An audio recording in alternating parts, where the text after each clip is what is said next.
Hello friends, welcome to my channel. প্রচণ্ড গরম পড়েছে আর এই গরমে প্রাণ বাঁচাতে মন ভরাতে নিয়ে চলে এসেছি আম পোড়ার শরবত। খুব সহজে ঘরোয়া পদ্ধতিতে কীভাবে তৈরি করবে এই শরবত, তো চলো দেখে নিই। প্রথমে আমি আমটাকে ভালো করে ধুয়ে নিয়েছি। এরপর উনুনের আগুনে দিয়ে আমটাকে ভালো করে ঘুরিয়ে ঘুরিয়ে পুড়িয়ে নেব। যদি আপনারা গ্যাসে আমটা পোড়াতে চান তাহলে রুটি সেকবে যে জাল আছে তার মধ্যে দিয়ে আমটাকে ঘুরিয়ে ঘুরিয়ে পুড়িয়ে নিতে পারেন। মিনিট পাঁচেক আমটাকে ভালো করে পুড়িয়ে নিয়েছি। আম যত ভালো করে পোড়ানো হবে আমের এই পোড়া খোসাটাও তুলতে তত সুবিধা হবে, সেই জন্য ভালো করে পোড়ানোটা অত্যন্ত প্রয়োজনীয়। আম পোড়ানোর পর আমি একটা বাটিতে আমটা তুলে নিয়েছি।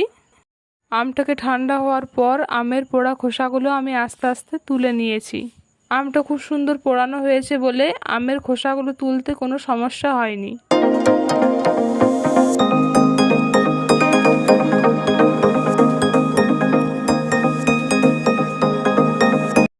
আমের খোসাগুলো ছাড়িয়ে নেওয়ার পর আমি আমটাকে একটা গ্রেটারের সাহায্যে গ্রেট করে নিয়েছি। আপনারা চাইলে হাত দিয়েও করতে পারেন, তাতে কোনো সমস্যা নেই। গ্রেটার দিয়ে করলে আমার মনে বেশি সুবিধা হয়, সেজন্য আমি গ্রেটার দিয়ে করে নিয়েছি। গ্রেটার দিয়ে ঘষে আমের পাল্পটাকে বের করে নিয়েছি। এরপর আমের পাল্পটাকে গ্রাইন্ডিং জারের মধ্যে নিয়ে নিয়েছি। তারপর এর মধ্যে দিয়ে দেবো 4 চামচ চিনি। চিনি দেওয়ার পর দিয়ে দেবো বিট লবণ আর দেবো ভাজা মশলা আর দিয়ে দেবো জলজিরা। আর জলজিরাটা অপশনাল, আপনারা দিতেও পারেন নাও দিতে পারেন। এরপর দিয়ে দেবো সামান্য জল। এরপর সব কিছুকে ভালো করে ব্লেন্ড করে নেব। ব্লেন্ড করা হয়ে গেছে, দেখতেই পাচ্ছেন কতটা গাঢ় হয়েছে। তাই এর মধ্যে দিয়ে দেবো ঠান্ডা জল। আমাদের আম পোড়া শরবত একেবারে রেডি।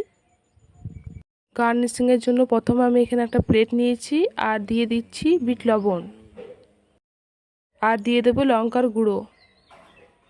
তারপর ভালো করে এগুলোকে মিশিয়ে নেব।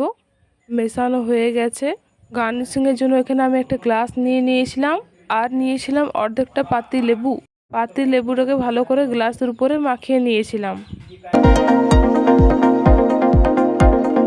লেবুটাকে ভালো করে মাখিয়ে নেবার পর গ্লাসটাকে উল্টো করে নিয়ে গ্লাসের মুখে এখানে লেবুটা ভালো করে লাগিয়ে নিয়েছি, সেখানে মশলাটাকে ভালো করে লাগিয়ে নিয়েছিলাম।